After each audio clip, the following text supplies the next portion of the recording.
Welcome to the second edition of Cramps in Cinema, brought to you by Editorial. I'm Nikki. And this is Chris, and we are super excited to be bringing you an in-depth look at some of our favorite PMS-worthy movies. So grab some ice cream, a heating pad, and some Advil, and join us for Movies and Menstruation. This month, Nikki, we are doing the cinematic classic Coming to America. Yes. Personally, one of my favorite films. Definitely one of my top 5 favorite films, like, in my life. Definitely. Let me give you a quick synopsis. The 1988 Eddie Murphy classic follows Prince Akeem of Zamunda as he travels to New York in search of a wife that will love him for who he is and not what he has. That's like a huge theme in this movie. Mm-hmm. Him and his friend Semi, who's played by Arsenio Hall, who's hilarious, journey to Queens, where after a few false starts, they meet Lisa of McDowell's, which is a very obvious ripoff of McDonald's. That is a huge plot point. And falls in love with her, and he has to basically charm her as a poor man to make her fall in love with him as Akeem, the fast food worker who works for her dad's restaurant, and not like Prince Akeem of Zamunda, who has his face on money.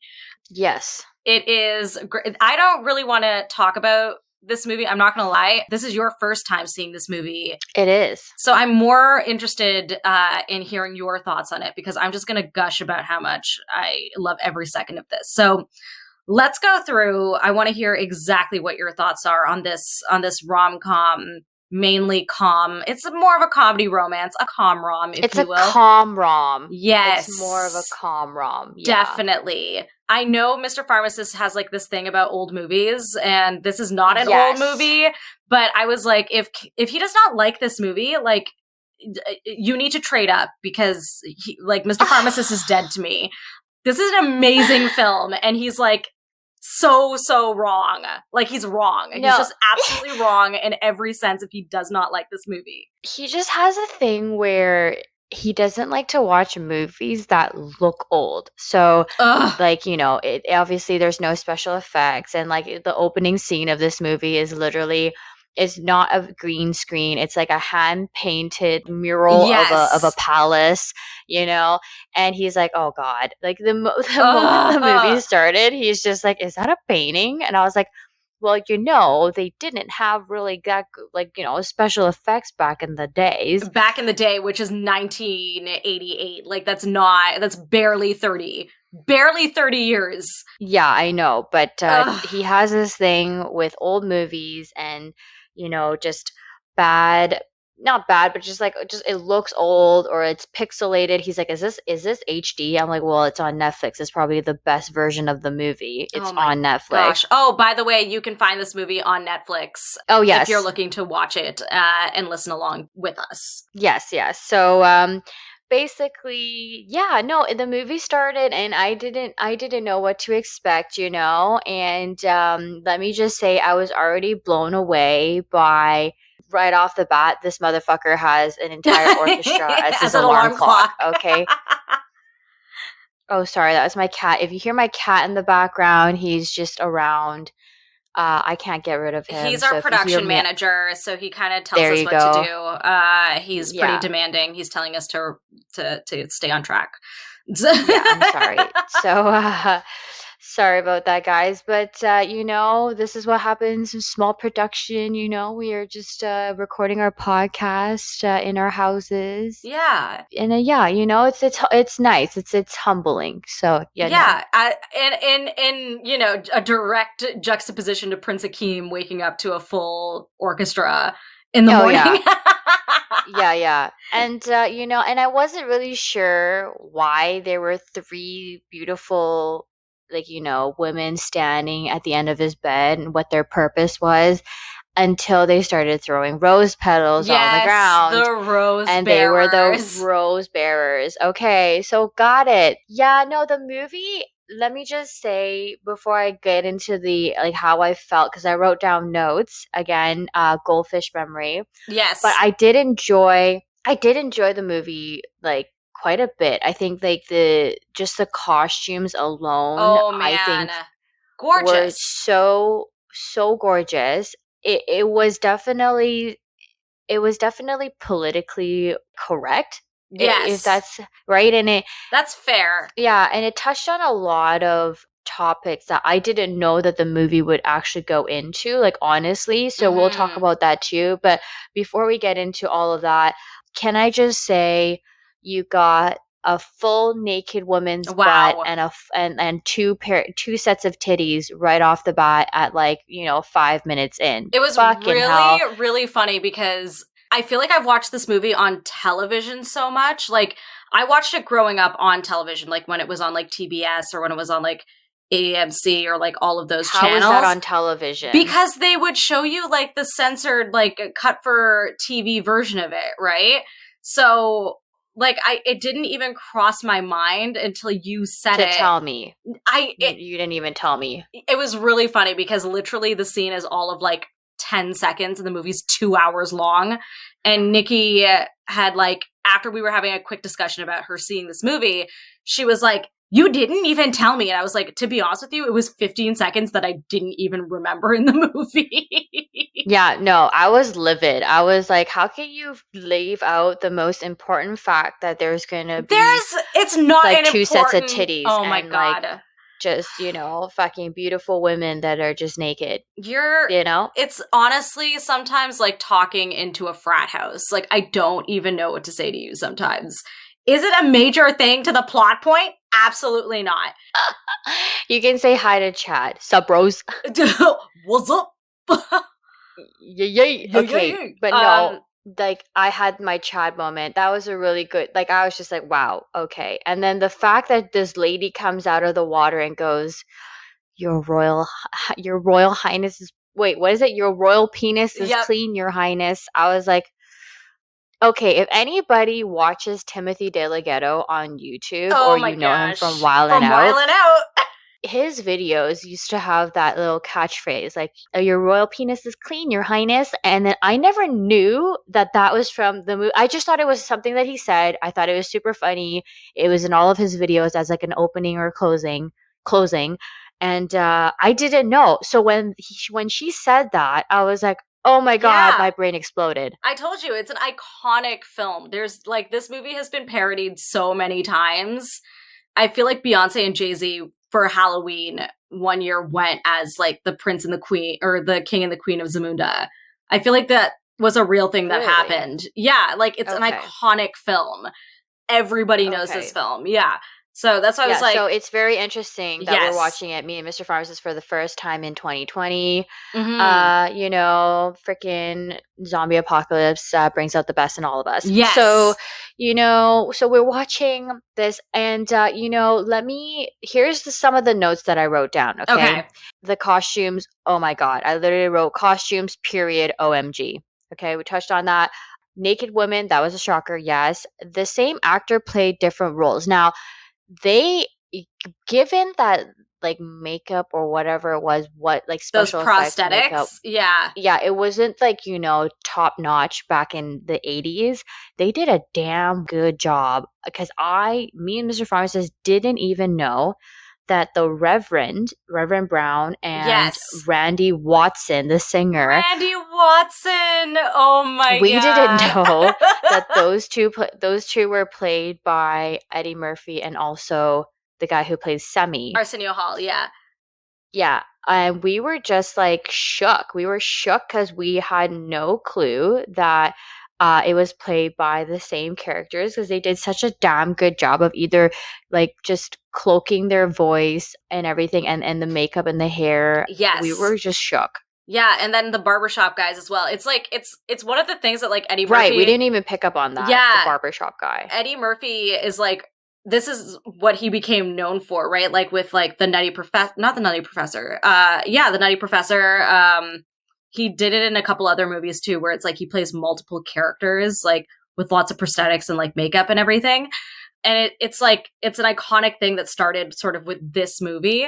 They're just so good at it. Like their characters that they build are just so wonderful, and even like the little cameo characters that they make. Like Randy Watson's hilarious when he's up there singing and like Yeah, I was, no one's okay. clapping. I really don't like I'm one of those people. I don't know if anybody else is here on the same boat with me, but when I watch something that's is super embarrassing. I get Secondhand secondhand embarrassment. embarrassment. Yeah. I cringe and like my toes curl, Yep. and I can't do it. So that entire scene of him singing and everybody hating on him, it was so uncomfortable. I loved every second of it.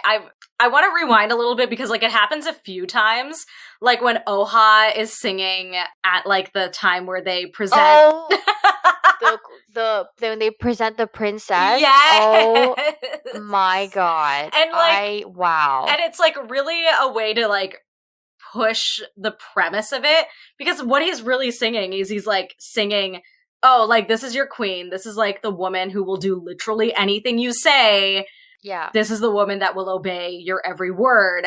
And that's Yes. like literally nothing that Akeem wants. Like Akeem wants none of this. Yeah. And there's no, just like no. this very long, like R&B style, like falsetto voice song Yeah. that he sings that is pretty much just the premise over and over and over again.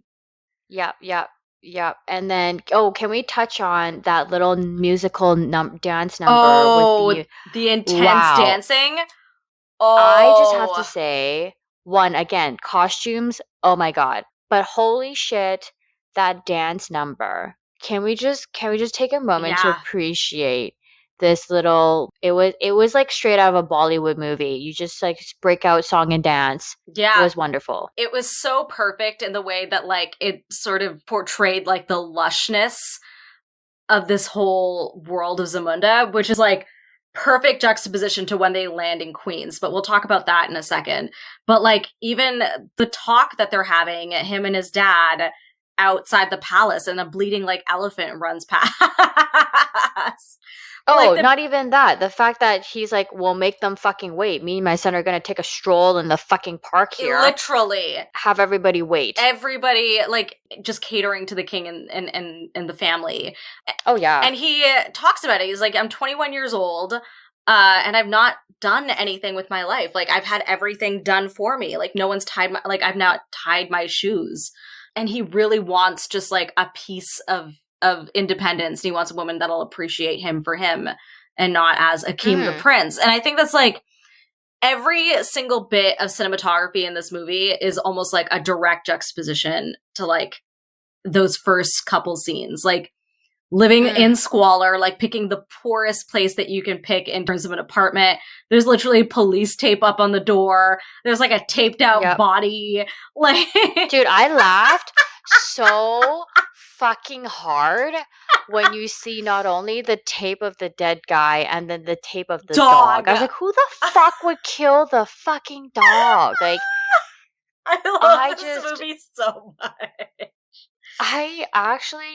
I'm one of those psychopaths that don't laugh, right? And Yeah. again, I think I mentioned this before where I don't really laugh at funny things because I laugh on the inside, and then by the time I want to laugh on the outside, the moment has passed and I don't yeah, and I can't. It doesn't make any sense, right?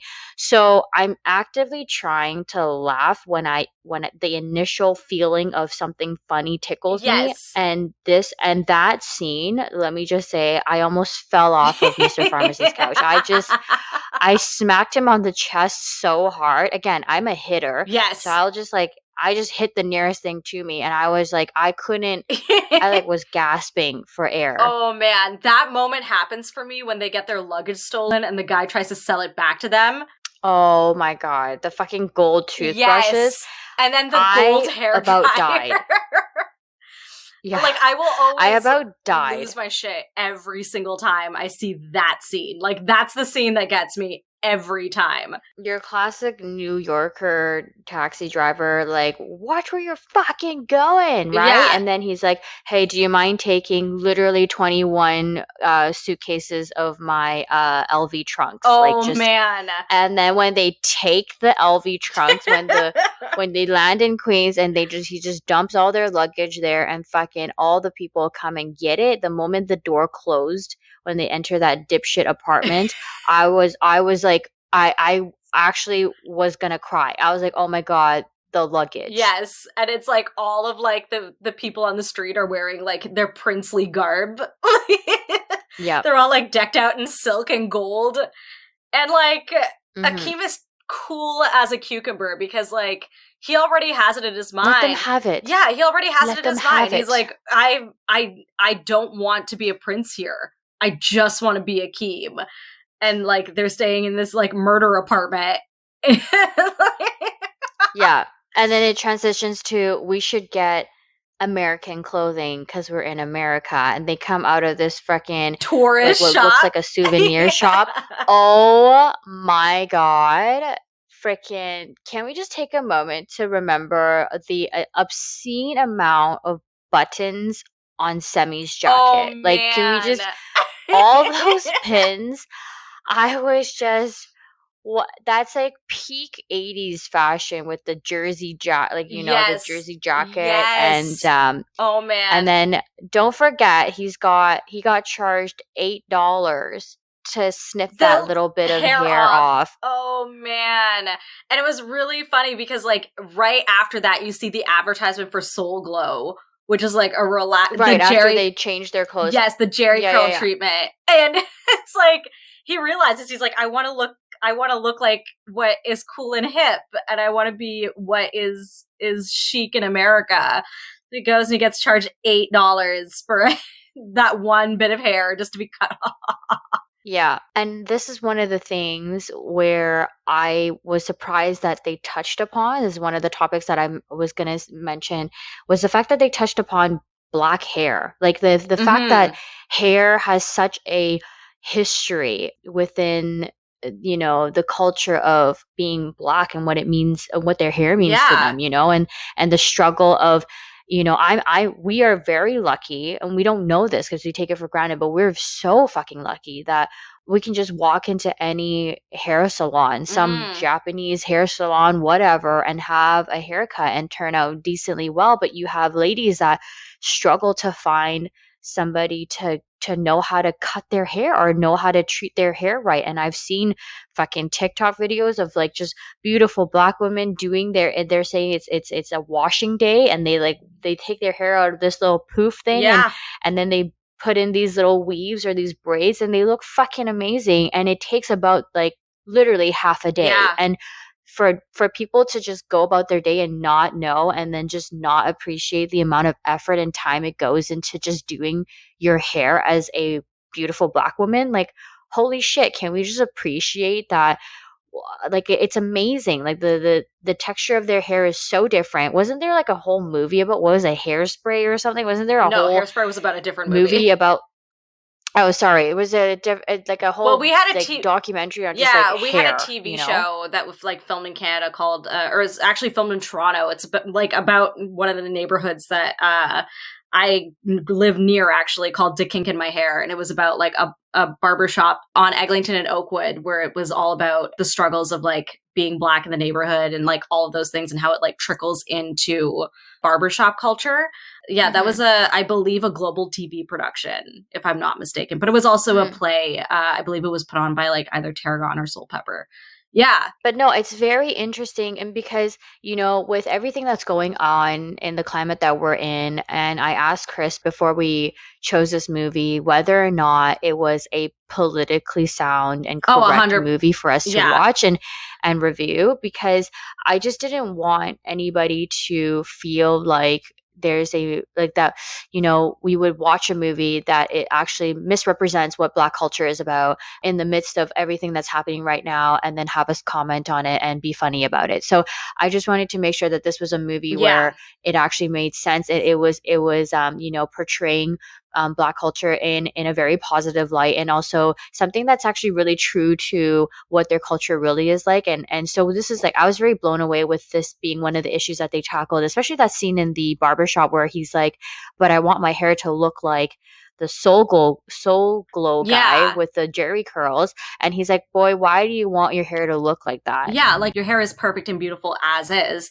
It doesn't really make any sense for you to Exactly. want to be something that you're not. And that's a big thing in the movie, right? Is like Akeem wants to be loved for who he is, but he doesn't quite know who hmm he is in terms of not being royal. So like a big deal is made about like him finding sort of where he fits in this new Mm-hmm. world, and then getting Lisa to fall in love with him as Akeem and Mm-hmm. not Prince Akeem. So a lot of this movie is like self-finding, but also trying to have a dialogue sort of between what your ancestry says you are versus who you are. So it's a lot of like great things that happen in this film, and it's all done like very wittily and very funny, Yep. and it's all done in a way that's like palatable and smart. That's why I love this movie so much. I'm so happy that we're getting to talk about this film.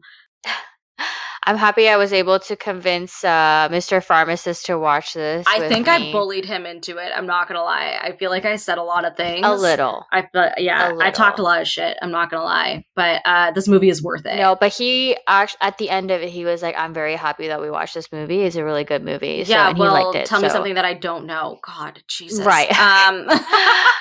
Yeah, let me just say, yeah, so we're very excited that it's a movie that actually touched upon, a couple of topics that was is still relevant, like, to talk about these days, Yeah. even though that it was made in the 80s, right? So another thing is Lisa's dad's character. What a character. Oh Let me just say, man, Mr. McDowell is like my favorite. He's such an obtuse character, and he's he just kind of like reminds me of my own dad. he's sort of the every dad. Like he's super protective of his girls. He wants the best for them.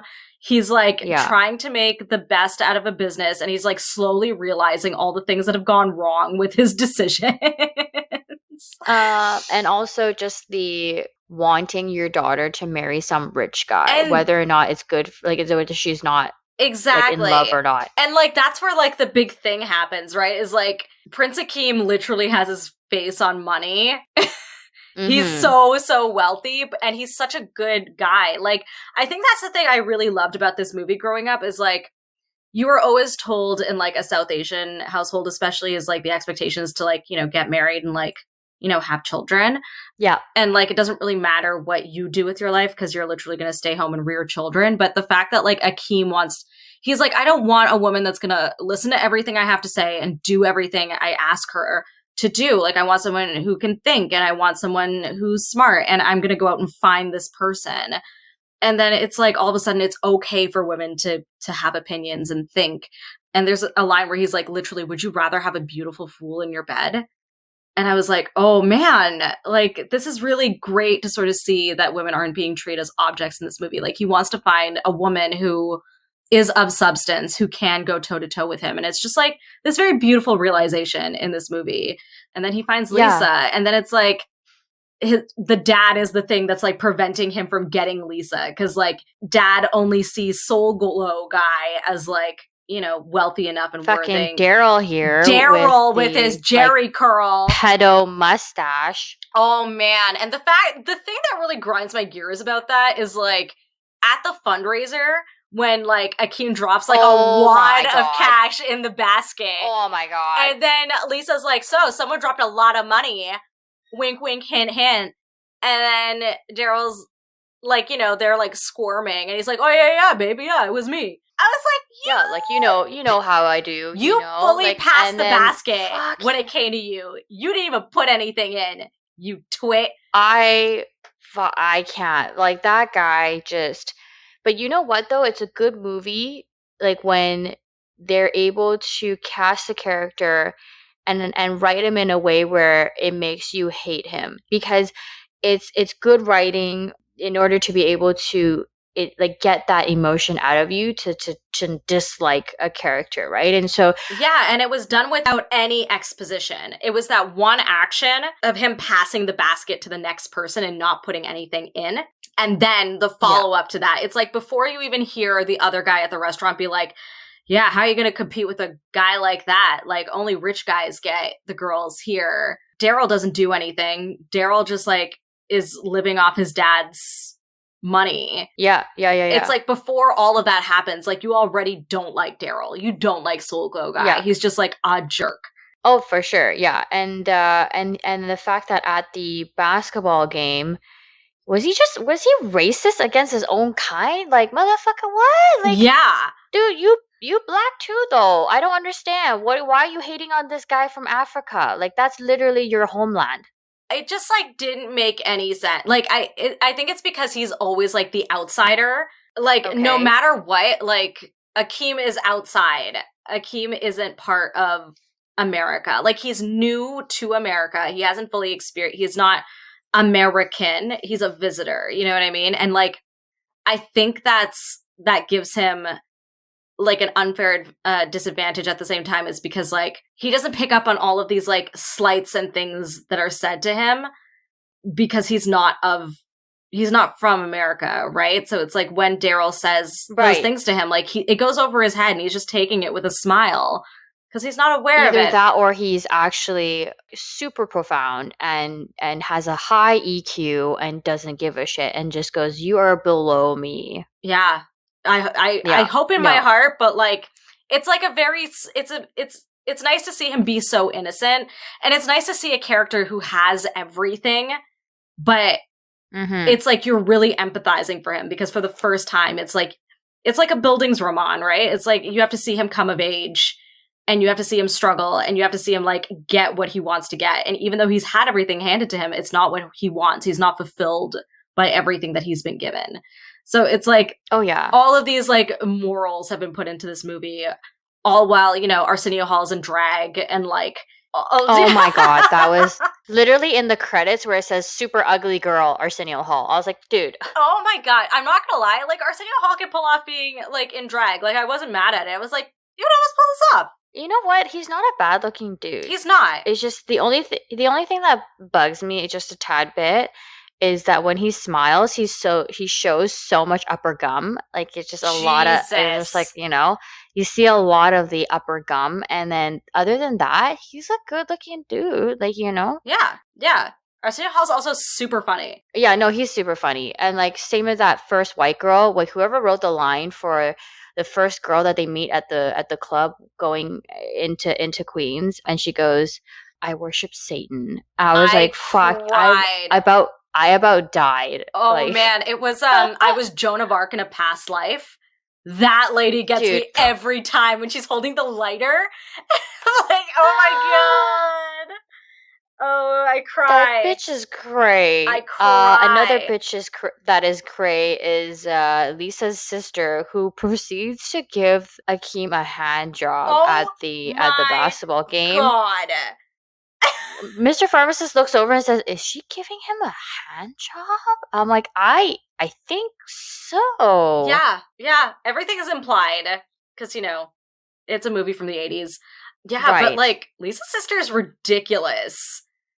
Oh yeah. And then at the very end, when Daryl's all soaking wet from standing outside after Oh Lisa rejected him, my and then god. comes into sister's room, And then she's like looking uh, him up and down like he's a steak. I'm like, what is wrong with like a you? fucking snack and a half. Oh, a whole meal. I was like, oh man, you and your Lionel Richie curls, get out of here. Oh my god. This Lisa, younger dump sister me. is cray cray. Yeah, she's a lot.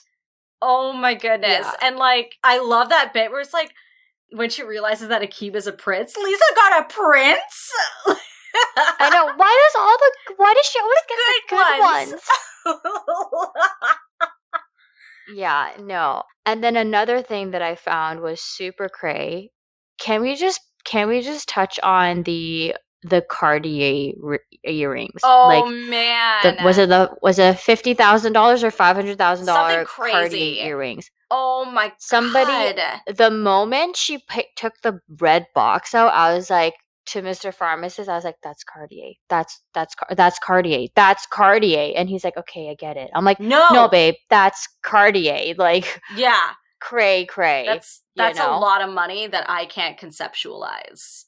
Like I would Oh yeah, yeah, like that's stupid. That's insane. And the fact that he just like gives it to her in a bag and it's like from a secret admirer, that's not Daryl.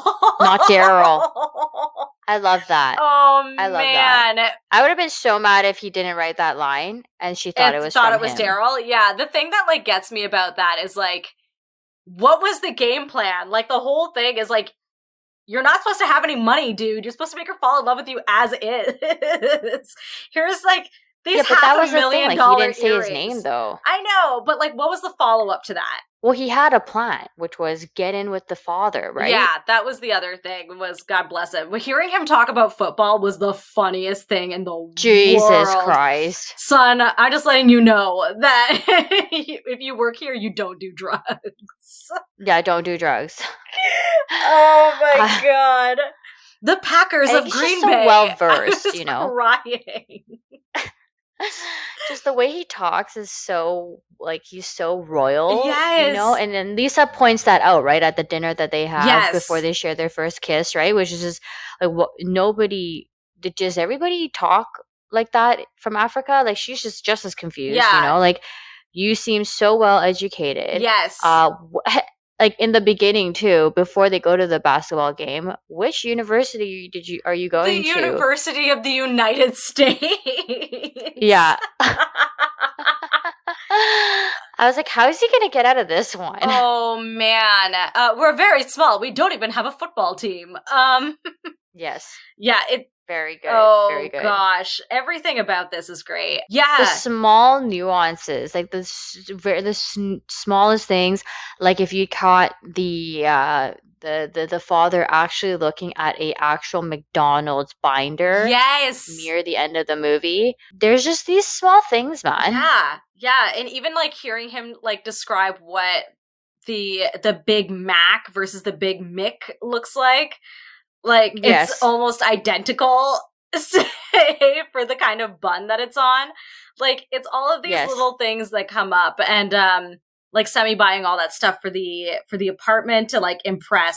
Oh, yes. Oh man, and then like having to trade with the landlord to live in squalor. Oh my God. He's like, it's a literal shithole. Like, you can, no worries. It is so poor. Like, you Yes. can take my apartment. I'd be happy to be in this hot tub. No Literally, problem. when they go to find him, he's like in the hot tub, like fully enjoying himself.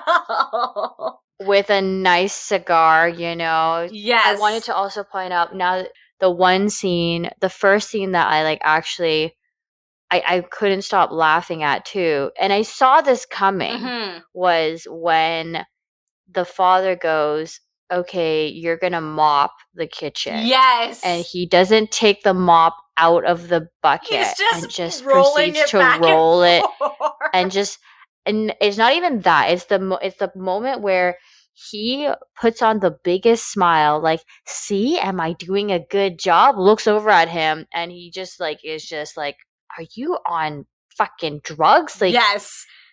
is this how you mop?" Oh man. Oh, and when he goes to talk to Lisa, like the very next scene when he's like taking the garbage out, and he's like, Oh, "When you yes. think of garbage, I want you to think of Akeem." I'm like, Yes. "Oh, buddy." And he knew, and then you can see his facial expression change As and he be like, realizes what he said. I that was a load of crap. Yes. Oh man. Just like seeing him slowly fall in love with Lisa was like was so lovely and sweet and innocent. And like it's just like a very nice thing to see as she's like being treated like crap by Daryl at the same time. But she doesn't realize that That's she's being the treated like thing. I crap, think it's though. that You she know what I mean? realizes that she has more of a connection with Akeem because like he's being genuinely He kind. listens. Yes. He listens. The scene where they're on the swings and he Oh. just listens, you know? Yeah. Like what a Yeah. sweetheart. Like he's got it, he's nailing it. You know what I mean? And like Yeah, I think you can, it shows that you can earn a girl's feelings and earn her heart if you just take the time to get to know her and let her, you know, open up to you instead of like straight opposite here. Daryl goes without even fucking talking to Lisa and tells yes, the dad straight up uh, that they're their announcing their engagement. engagement, which by the way, another little just cinematography geniuses, okay? Yes. The smallest nuances of stuff. I'm using that word right? Yes, you are. The what is it? Daryl's mom, dad, and grandma when they get off that couch and you The see Jerry the imprint, the Liquid. imprint of their soul glow thing on the couch. I was just like, Dead. oh My goodness, Dead. dead. I was dead. Oh man, there's so many good little moments like that. Yeah, but I think like the rom part of this movie is perfect. I know that you weren't happy with the end of the movie. I have a bone to pick. Okay. Like, me and Mr. Pharmacist has a bone to pick with the end of this movie. Yes. So for those who haven't watched the movie yet, Spoilers. I suggest you go watch the movie. Spoilers. Then come back to this. Yes. This is your warning, right? Like, so did they fucking just run out of budget at the like end of the movie? Because you got the like confrontation of the subway fucking scene. Mhm. She throws the earrings back at him. He gives it to a lovely lady who's willing to be his wife, this old lady. This little old lady. She's so funny. And then she walks away because she's like, we come from two different worlds. Like, we're too different, Yes. you know? And she leaves him at the let me just say too, New York subways are fucking disgusting. Yeah, they're I've pretty been to New gross. York. I've been on the subway. I'm sorry. Y'all have a sanitary issue. If you didn't know, and your noses are just, you know, burned to a crisp and you don't know, let me just tell you, come to Vancouver, smell the fresh air, go back and puke. You're going to realize subways in New York are absolutely they're pretty gross. horrible. I mean, like, Toronto's not that level of bad, but like Toronto's like an in-between like Vancouver and New York. We're like smack in the middle. We're like a little bit gross, but like not decrepit. You know? Our SkyTrain is bougie. Your SkyTrain is bougie. I haven't gone on the SkyTrain for like probably close to 10 years, but when I did, it's not even anywhere close to whatever the fuck is going on in the New York subway with the giant like mutant rats, let me tell you. Yeah, so I will tell you, Toronto's right in the middle. Okay, good to know. Yes. I'll just take my Uber, please. God. But you've got the scene where she leaves him in the subway. Yeah. Cut to then, you know, Queen talking to King here, going like, you know, he's in love, like he's happy, like blah blah blah blah. And that's like a super important conversation too. Like that is a monumental conversation to the plot. I understand that, but it just like, why don't you show me more plot? Because you have that conversation. Yes. Then it immediately cuts back to Zamunda where it's the wedding day. Yeah. You see this giant dress coming down the fucking aisle and you're just like, I called it, okay? I literally said to Mr. Pharmacist, I'm like, look, this is going to end in two ways, okay? Either A, it is going to be the crazy princess that literally listens to everything that you say and jumps around on one foot and barks like a dog. and then Lisa comes out of nowhere and crashes the wedding and says, actually, I love you. The second option was that it's actually Lisa in the dress, plot twist, and you know, the king and queen had something to do with it. So it was the latter, but then how come it did not show any of that? It just, there's no like lead up to how did the king talk to her, like how did he convince her to come, like how did she even come, where was the dad this entire fucking time? Like I was confused. I think it's keeping on track with what we know the royalty to be. Like we know that King Joffrey like does not grovel. We know that he does not, like, he's very astute with what his expectations are and what he expects people to do around him. So I think the idea of him having to like go and like grovel for this girl's hand after fully telling her a couple scenes before, like, you're no good for my son. My son deserves more than you. He already has a bride. You two are from two different like backgrounds, like you're no good for this situation and you should kindly see yourself out. And then having to like be like, just kidding, my son actually loves you, please come marry him, okay, bye. It wouldn't have been conducive to like what he's portrayed so far as a character, and what we've set up in terms of like the regalness of Zamunda, right? So so it's not on par with his character. Exactly. So I don't think it really matters the fact that like those conversations happened. I think what really matters is the tail end and the result of it. So the fact that Akeem looks miserable as this bride is coming down the way because he's not expecting Lisa to be there. So when he lifts her veil and he sees her, like that's a huge deal because like cut to King Joffrey and the Queen are smiling at each other because like they know they did good, right? Like their son and is Lisa's happy. dad, And too. Lisa's dad who pops up with a bottle of Yeah. champagne. So it's like, you know that there was a conversation meant to happen, but like you don't need to see it because it's not conducive to like that character arc. It's definitely conducive just in terms of like a couple of looks, and everything has been applied. The father had to back down on like his law that he had and change what was legal, and now like had to go back on what he just said to this poor girl and bring her over so that they can get married. I get it. It's just for someone as simple-minded as me, I would have just wanted to see it, you know? Yeah. But I kind of like from hearing from what you like from a writer's standpoint, like if everything's implied and like it's not on par with the character to go back and everything, like I get that. So we have like this very strong thing, and I fall into this trap all the time where it's like when you're writing for things like this, like you're always told to show and not tell. Exposition is like the death of a movie. So like when you have a character like telling the story, it's not conducive to anything. It just like helps you fill in blanks. But if you can achieve that with like a couple of looks and a couple of implied conversation, like you've pretty much done your job. And like I feel that that's sort of what happened with like a couple of odd looks and Eddie Murphy's reaction to Lisa. Like Akeem's reaction when he lifts that veil and sees her, and then like his whole disposition changes.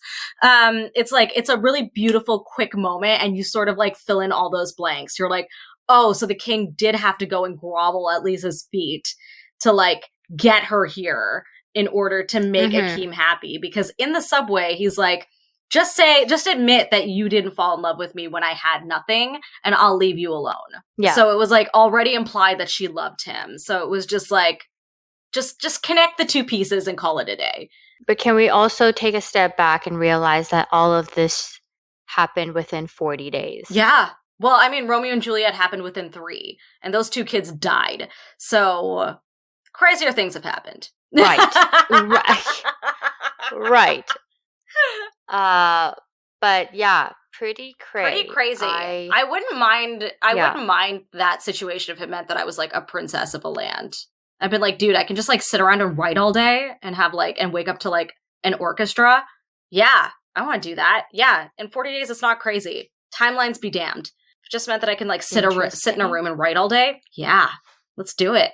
Interesting. Yeah. Interesting. So either be willing to sacrifice yourself in the name of love for Chris in a zombie apocalypse, or be the prince of some wealthy nation. Just ensure that I can like just sit on a balcony and just like write all day and never have to talk to anybody ever again. I would be happy with that. Yeah, that's pretty much it. Wouldn't it be like the perfect scenario if it was the Prince of Spain? You like have an obsession with I have Spain, an obsession right? with Gaudi. I love Gaudi. He's an architect. He built the Sagrada, but he also built some really other like beautiful buildings that I am cripplingly obsessed with. Like for those of you who don't know, I have a background in architecture at U of T. Like I have a minor in architecture because I can't do math. So I never majored in it. So I like never did the whole degree. I just did a minor in it. And like I have an obsession with Gaudi. I spent 4 years just poring over like Casa Mila and how beautiful it is in Casa Batlló. So yeah, I wouldn't be mad at that so long as he like never spoke to me and never talked to me and just like let me like live my life and look at Gaudi buildings in the Latin Quarter and drink coffee and read books. Yeah, that's like perfect life for me. Yeah, if you were like a concubine that he forgot about. Yeah, except like wouldn't touch me ever and wouldn't come near me and wouldn't even look at me. Yeah, so he forgot about just you. Like There's entirely. All these other women, and he just forgot about you. Yeah, just like let me live and just let me like write. I'll like put out a couple of, Nobel winning prize books, and then we'll be fine. That'd be nice. Yeah, that's the dream. Or you could become the next food critic. Oh man, I just want to be Jonathan Gold. I want to be as loved as Jonathan Gold was. I want restaurant owners to cry when I pass away. Like I just want them to cry. I just want them to be like, Jesus Christ, like we were able to like make it because of Chris. Yeah. That's what I want. That would be nice. Was there anything else that you wanted to say about this movie here, Chris? Because I think I did a lot of talking. I know that it was the first time I watched the movie, but like honestly, I can say Oh fuck, I forgot one thing. Can we also can we also just take a moment to appreciate Samuel L. Jackson's cameo in this? Oh, I always forget that he's in that movie, and then when he pops up, I'm like, oh, I love it. Yeah, yeah, just baby Samuel L. Jackson. He was so skinny. He was a young gent. This was the pre-motherfucker days, Yes, and yes, just a smidge before. just a smidge before. It's coming. You saw that it was coming. Oh, But yeah. then fucking He's got the eyes and then in you it. got Daryl. The Daryl's just like, I would have helped, I but would've you know, helped. I was like, I was holding coffee. dude, No, get you outta wouldn't, you here. motherfucking pussy. No. Jesus. Yeah, what a I'm really happy that we watched this for this. Like, I'm very, very excited that you were able to watch this. I love this movie so much. I feel like in the top 5 movies that like shape my life, this is definitely number 3. Definitely. It like it's followed by City Lights, which is a Charlie Chaplin movie that I love.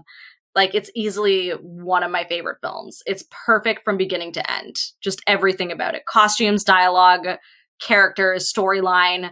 It's a complex storyline with so many working parts to it. It's perfect from beginning to end. Yeah, no, I agree. I am very happy that you introduced this movie to us, and we both Yeah, enjoyed I'm glad that watching Mr. it. Pharmacist didn't say anything bad about it because it would have ended badly for him.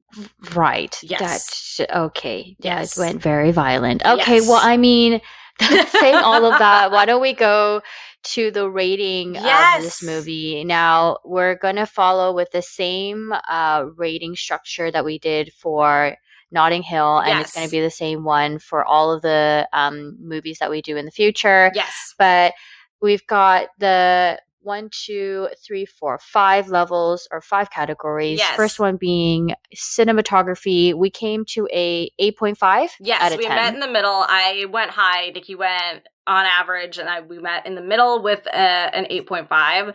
It's not the most beautiful thing to look at simply because of the age of it, but it is perfect for that time. Costumes, Yes, it was storytelling, well done. narrative, everything about it, beginning to end, beautifully done. Yes. And for casting, we met in the middle at a 9.5. Chris gave it a solid 10, and I gave it a 9.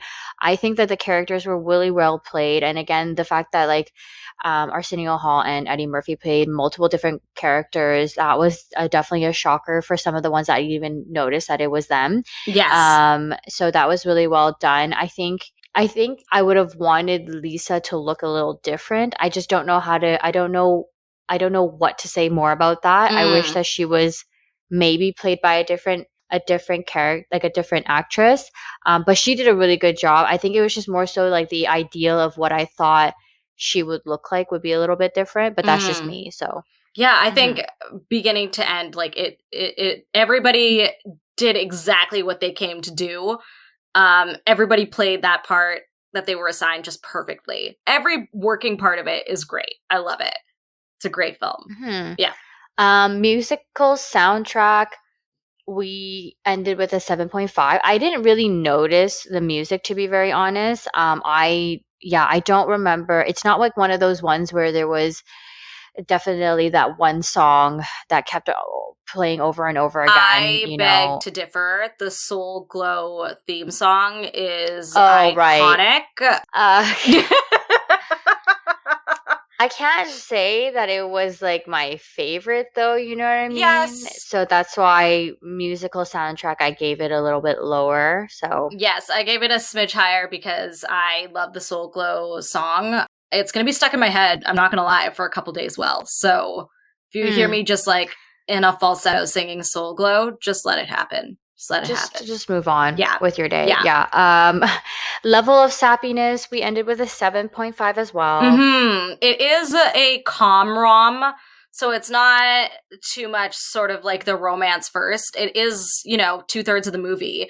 But a big part of it is mainly, the Bildungsroman sort of male development character that you see in Akeem. Coming of age kind of thing. Yes, exactly. So while it isn't super sappy, there's a couple like really sweet little sappy moments that happen between Lisa and Akeem. So we're giving it an average with a 7.5. Exactly. And then tearjerker level, same as Notting Hill, scored a 0. We didn't cry in this. and we're very No, vulnerable. I cried a little bit because of laughter. Did you? Oh, okay. Yeah, just laughed so much. No sappiness in terms of tear-jerkerness. No. And we're like we watch these movies when we're the most vulnerable, like Yes. when it's Shark Week, so we're already emotional. Yeah. If it was a crying like I'm gonna tell you straight up that I will cry every single motherfucking time Oh my when I God. watch the beginning of Up.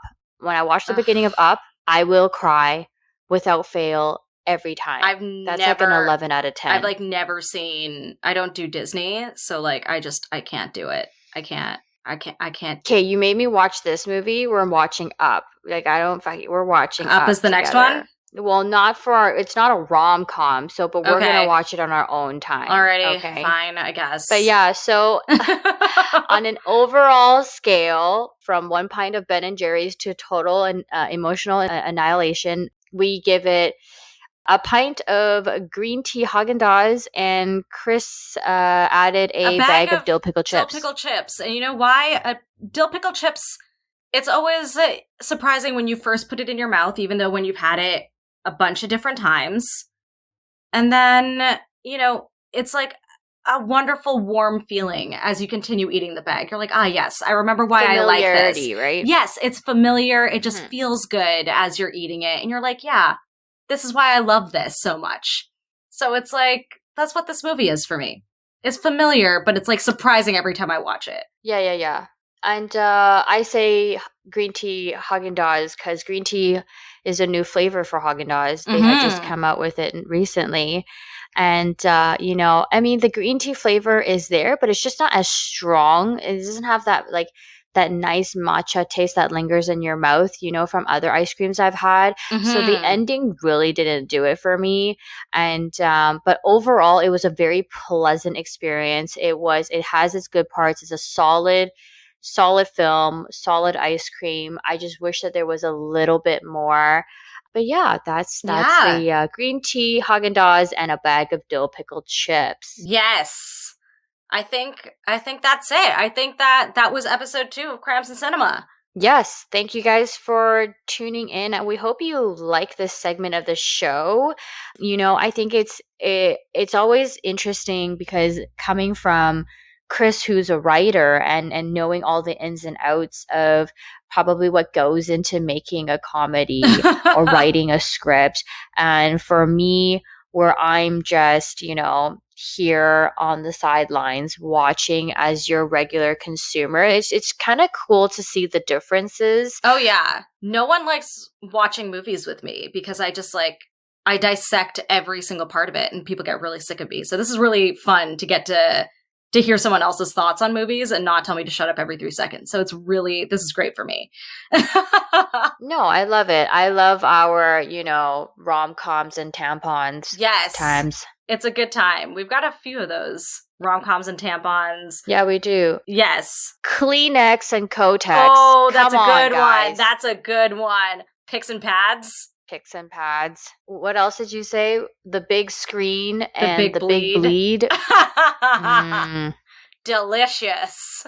Yes. Anybody else have some cheeky ways of describing Cramps in Cinema? Please send it to us at our Instagram and Twitter at Edit to Reel. Yes, and our email. Always send us emails. We love hearing from you guys at edittoreelpodcast@gmail.com.